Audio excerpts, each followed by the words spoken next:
For the actual test, Private Zadrozny received a high dose of the incapacitating agent, given intramuscularly to permit precise measurement of dosage. In 15 minutes, he won't be able to focus his eyes properly. In an hour, his speech will become difficult. Private First Class Hannon was given a medium dose. Hannon, a college graduate serving in the artillery, will feel woozy in 15 minutes. In 3 hours, he will be overcome by sleep, even though listed for duty. The third and fourth test participants reported to the aerosol branch of the laboratories to receive the incapacitating agent by inhalation. A low dose of agent was fed into the mixing bowl, and the longest weekend began for Specialist Fourth Class Carpenter, 23 years old and with 16 months in the infantry. Within an hour, Carpenter's hands will feel cold, his face hot. Borderline hallucinations will come late in the experiment. For the fourth volunteer, Sergeant Hall, there would be no effects. Hall was unaware that he was inhaling an inactive substance, in effect, an aerosol placebo. He is 24, a high school graduate, with 6 years military service in the engineers and infantry. He had received a full dose of the incapacitating agent in a prior test. The medium dose received by Private Hannon made him careless, but he worked with Sergeant Hall to maintain the situation map so that it reflected information from incoming messages. Delta 1, this is Alpha 1. Over. This is Delta 1, over.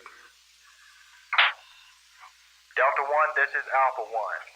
It is now 1232 hours. Set your clock to conform. Over. Alpha 1, this is Delta 1, roger. Out. Now 12:32, I have to set the clock. I'll be a guesser.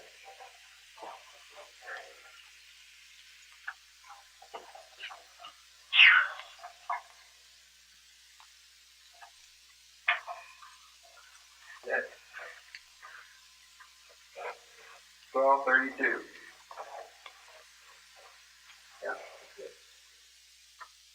The peak of the compound's physical effects was reached within 4 to 6 hours. The peak of mental incapacitation several hours later, when a simulated chemical alarm sounded.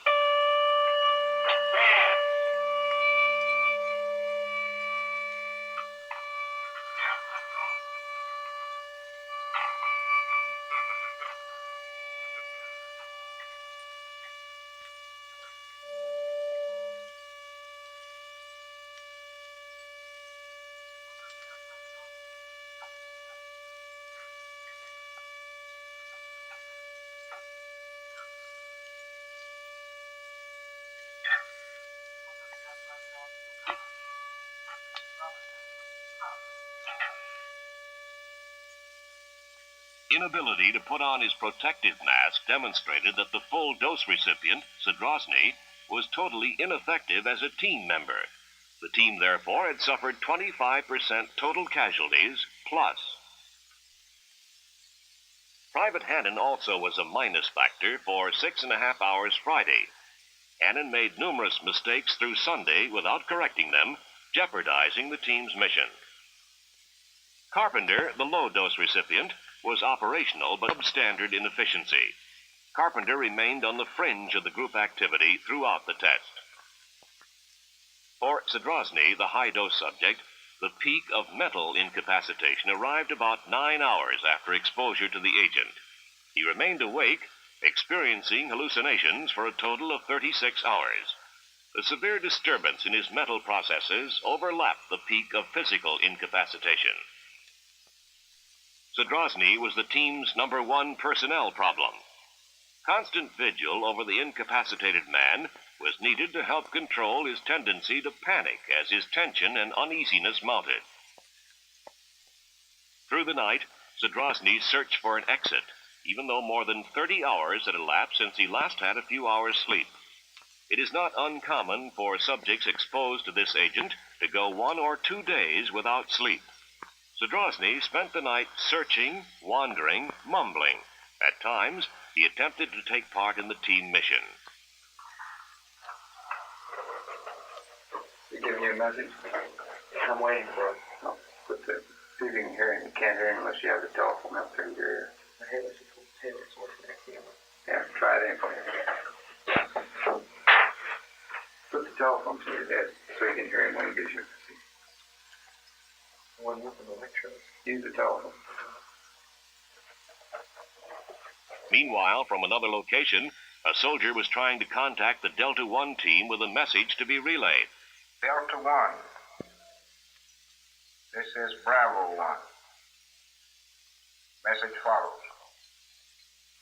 Notify Alpha 1. Tango patrols are probing riverbed east of Brill. No aggressor contact. Reported at 1815 hours. Finally, having received the message, Zadrozny tried to relay it. Alpha 1, this is Delta 1. Message from Bravo 1 follows. 1, Dolphin taken. Mansell are printing red east of Brill. There has been no traffic on the Green Dolphin Blizzard up to 1815 hours. Over. Getting better. Finally, after a day and a half without sleep, fatigue overcame the restlessness of Zadrozny's delirium. Beginning shortly after Saturday midnight, he logged 6.5 hours sleep. Through the 3-day test, he slept a total of 14.5 hours. After 24 hours rest, the completely recovered volunteers reviewed their experience. Carpenter, who had received a relatively low dose by inhalation, recalled some of the things that had happened. What was this business over here in the corner? You were lying down and looking at the wall. Well, the pores in the wall seem to be, I was looking, and they seem to be two armies on each side of one of the pieces of tape running down the wall, two armies converging. And I could almost see artillery pieces and cavalry, like a civil war, moving to one point. It seems like they walked up to the dividing line, and then everybody scattered, and then after that, I must have blinked my eyes, and just the wall in here. Hannon, the volunteer who had been given a medium dose, had memories of a lackadaisical performance. I remember talking on the telephone, and I would get mixed up, but I didn't feel like correcting it, or I just felt like I couldn't do anything about it. And it was kind of odd to me that I couldn't, but I couldn't.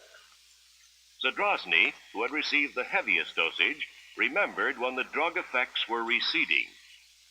Zadrozny, when do you think you would have been able to resume normal function?